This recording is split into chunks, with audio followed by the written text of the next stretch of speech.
Witajcie. Jeszcze kilka tygodni temu nikt z nas nie wpadłby na pomysł, żeby opisać sytuację, w której w tej chwili się znajdujemy. I to nie tylko osobiście, czy w Polsce, czy w Niemczech, czy w Europie, ale w tej chwili już prawie, że na całym świecie. Dzisiaj rano w prasie czytałem, że prawie 2,5 miliarda osób w tej chwili znajduje się w jakiś sposób w kwarantannie.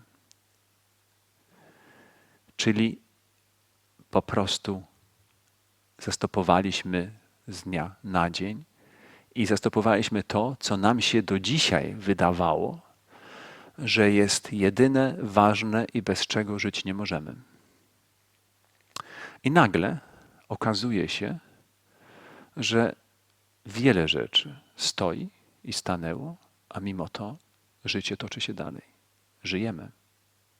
Słońce świeci, jest piękna wiosna, wszystko kwitnie, wszystko żyje, ale coś się zastopowało. Czyli duża część tego, co możemy nazywać ja, moje, czy nasze aktywności. One się zastopowały. A z nimi zastopowało się to, co nam do dzisiaj wydawało się, że jest właściwie tak najważniejsze. Stoi. Cisza. Dlatego chciałem wam zaproponować pewne małe ćwiczenie świadomości w stosunku do tego, co się dzieje. Ponieważ zostaliśmy zaskoczeni tym, także dla wielu z nas sytuacja nie jest wcale taka prosta. Nie tylko, bo mamy jakiś lęk przed tym, że możemy też się zarazić, ale wielu z nas ma naprawdę egzystencjalne lęki, bo dochody są pod znakiem zapytania. Wiele z nas prowadzi jakąś działalność gospodarczą, firmy i to wszystko stoi. A wszystkie te działalności są ze sobą powiązane. Nikt nie pracuje tak naprawdę dla siebie i tylko dla siebie lub dla małej grupy. W tej chwili właśnie czujemy, w jak wielki, nieobliczalny już sposób jesteśmy między sobą powiązani. Wszystkie nasze działalności i aktywności są ze sobą powiązane i działają tylko temu, że żyją w nieustannym dawaniu i braniu. Jesteśmy komunikacją, jesteśmy przyjmowaniem i dawaniem. I wiele z tego przyjmowania i dawania w sposób, nazwijmy to, fizyczno-gospodarczy nagle zostało. Co możemy zrobić? Z jednej strony nic. Musimy czekać. Musimy czekać, aż to zagrożenie, którego jesteśmy świadomi, zacznie osłabiać się. Czyli musimy czekać. A chętnie byśmy coś zrobili. Chętnie byśmy walczyli. Gdyby była wojna, moglibyśmy walczyć, bo byłby jakiś wróg. Gdyby ktoś nas napadł, gdyby coś się działo, nawet gdyby był jakiś pożar albo, nie daj Boże, inny kataklizm, to moglibyśmy teraz nosić worki z piaskiem, moglibyśmy gasić pożary, moglibyśmy nosić cegły, moglibyśmy coś zrobić. Ale w tej chwili nie możemy nic zrobić. Musimy w tej sytuacji czekać. A tego nie nauczyliśmy się.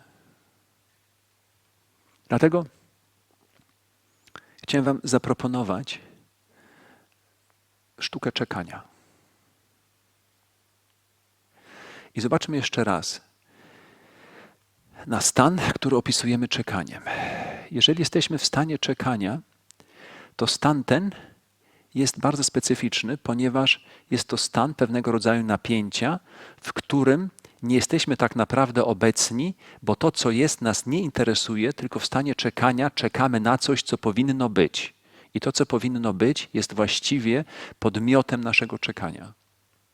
A to, co jest nieciekawe i odrzucone. Czyli w tej chwili czekamy na szczepionkę, czekamy na minięcie pandemii, czekamy na inną sytuację. W tym momencie, jeżeli to robimy, to odrzucamy to, co jest. Odrzucamy nasz lęk przed możliwym zarażeniem się, odrzucamy spokój i ciszę, odrzucamy sytuację, w którą jesteśmy. I to jest bardzo ważny i ciekawy moment, który chciałem z wami troszeczkę opisać i omówić. Jeżeli czekamy, to będziemy niecierpliwi. Szczególnie wtedy, jeżeli to, na co czekamy, nie przychodzi tak szybko, jakbyśmy chcieli. A nie wygląda w tej chwili na to, że wszystko z dnia na dzień się zmieni, wręcz przeciwnie. Słyszymy z naszych rządów, że kwarantanny, czy zamykania urzędów, czy życie społeczne jako cisza, czy ten zastój raczej chyba jeszcze się przedłuży, a nie, że już może być zakończony w tym terminie, który na początku został dany. A więc naszego czekania, czy w naszym czekaniu pojawi się bardzo szybko niecierpliwość. A w słowu cierpienie, cierpliwość jest właśnie to cierpkość i to cierpienie.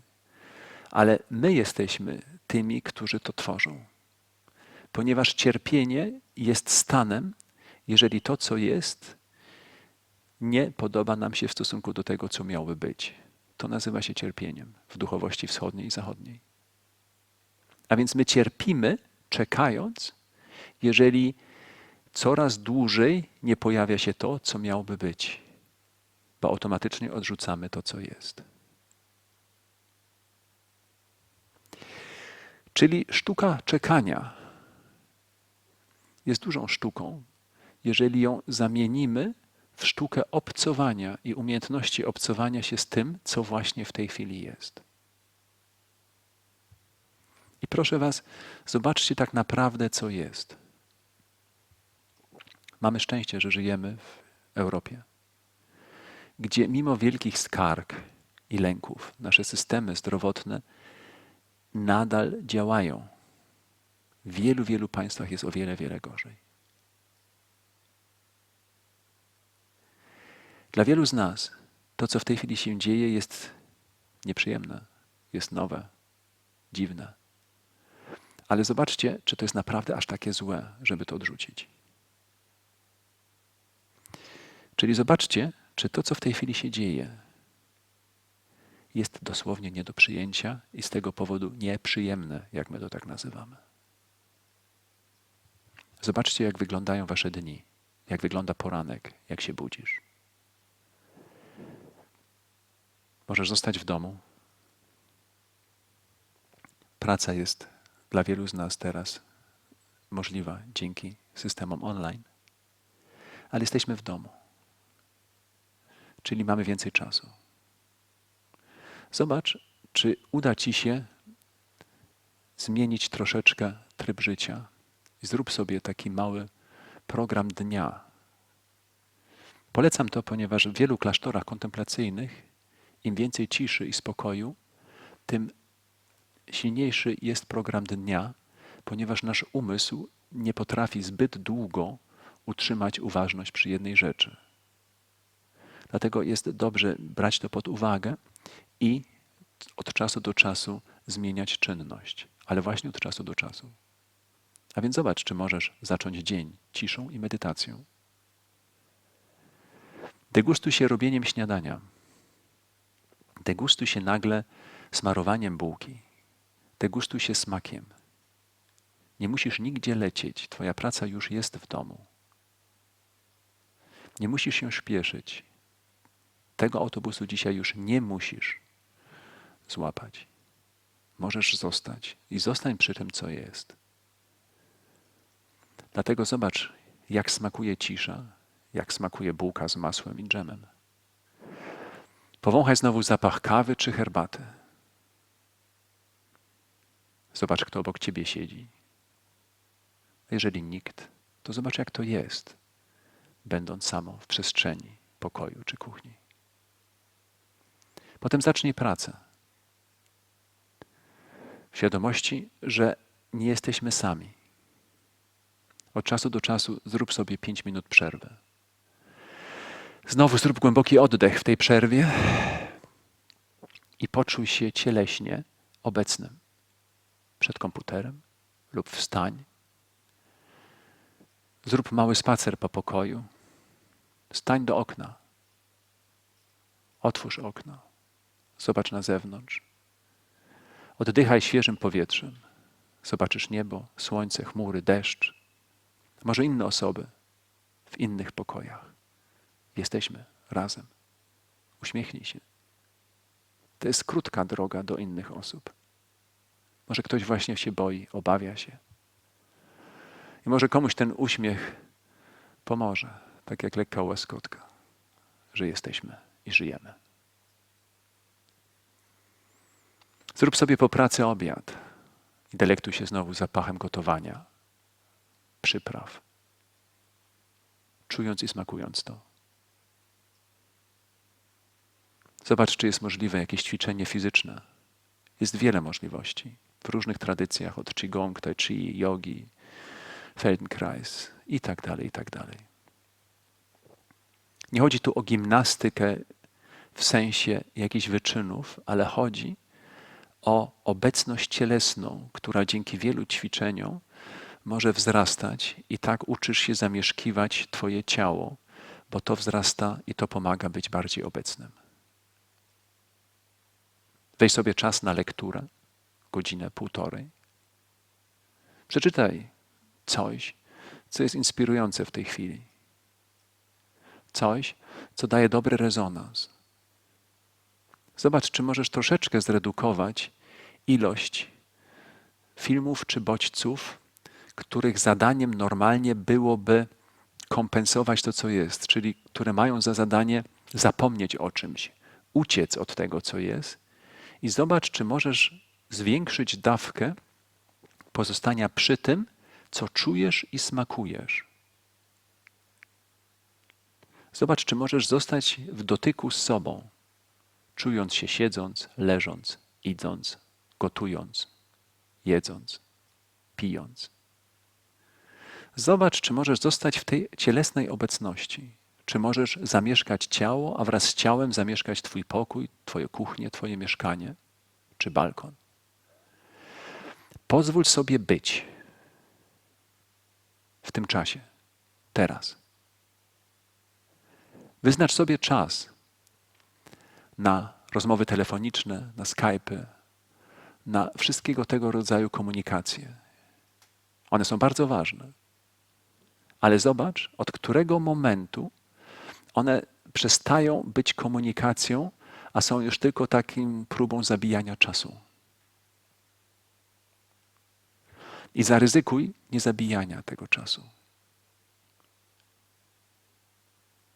Uświadom sobie, i to jest dobry moment na to w tej chwili, że szkoda by było zabijać czas.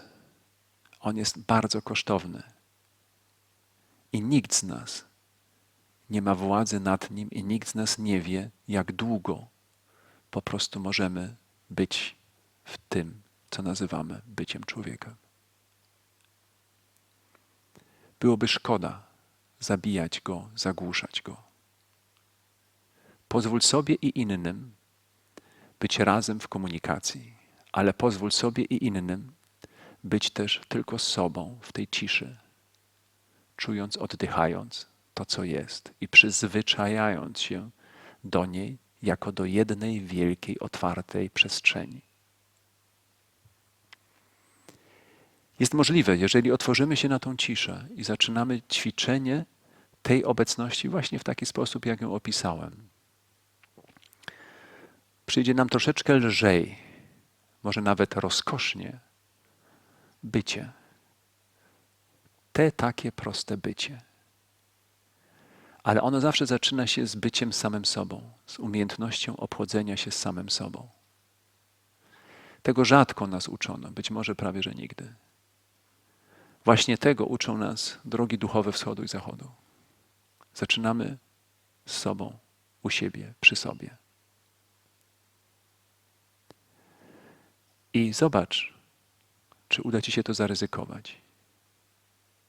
Nie za długo na początku, ale systematycznie i konsekwentnie. Dlatego jeszcze raz, rób to, co robisz, ale rób to świadomie i zobacz, czy uda Ci się delektować się tym, co robisz.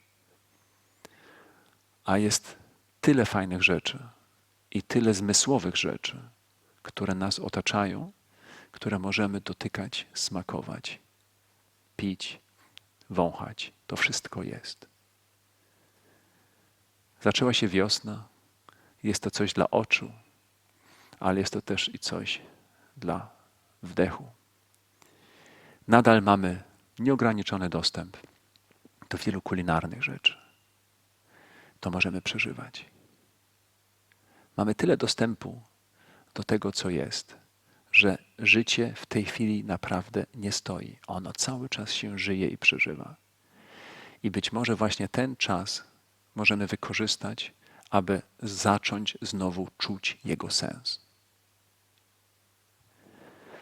I kończąc, chciałem wam jeszcze raz tylko zwrócić uwagę na to, co to słowo sens tak naprawdę znaczy. Często uważaliśmy, że słowo sens to jest jakieś wytłumaczenie dla życia. Mówimy, moje życie ma sens, bo ... i teraz przychodzi jakieś wytłumaczenie. A gdyby tak było, to byśmy użyli słowa wytłumaczenie, a nie słowa sens. Bo słowo sens pochodzi z sensitivity, czyli pochodzi z czucia życia. Czyli życie ma wtedy sens, jeżeli je przeżywamy, a przeżywamy życie czując je. A żeby je czuć, musimy być cieleśnie obecni, musimy zamieszkać nasze ciało i żyć poprzez nie, dotykając, czując, oddychając, pijąc, jedząc, widząc, smakując to, co jest. Zacznijmy nasze ćwiczenie duchowe nie jakąś abstrakcyjną historią, tylko zacznijmy je ucieleśnieniem momentu rzeczywistości. A do tego mamy dużo zaproszeń, obojętnie czy żyjemy razem, czy z kimś. I to umożliwia nam właśnie nasza sytuacja dzisiaj, właściwie zmusza nas do obcowania z tym, co jest. Ale zamiast wziąć to za jakieś i myśleć o zagrożeniach i myśleć o tym, co nie możemy robić, to zwróćcie naprawdę uwagę na to, co możemy robić i co jest i co możemy przeżywać. Bo to nam daje sens, to jest sensem. I to jest być może większym sensem i rozkoszą niż wiele rzeczy, które uważamy za tak bardzo ważne, a które w porównaniu do tego, co tak naprawdę się dzieje, okazują się zbyt płoche i zbyt mało ważne. A więc zacznijmy medytacją codzienności. A medytacja codzienności nie polega na bardzo jakimś specyficznym sposobie medytowania, jak widzieliście, tylko medytacja codzienności polega na przeżywaniu codzienności, na byciu obecnym, ucieleśnionym, byciu obecnym w tym, co się w tej chwili dzieje. I tak życzę nam sensownego życia, czyli zmysłowego przeżywania życia i z nim związanej jedności bytu. Dziękuję wam.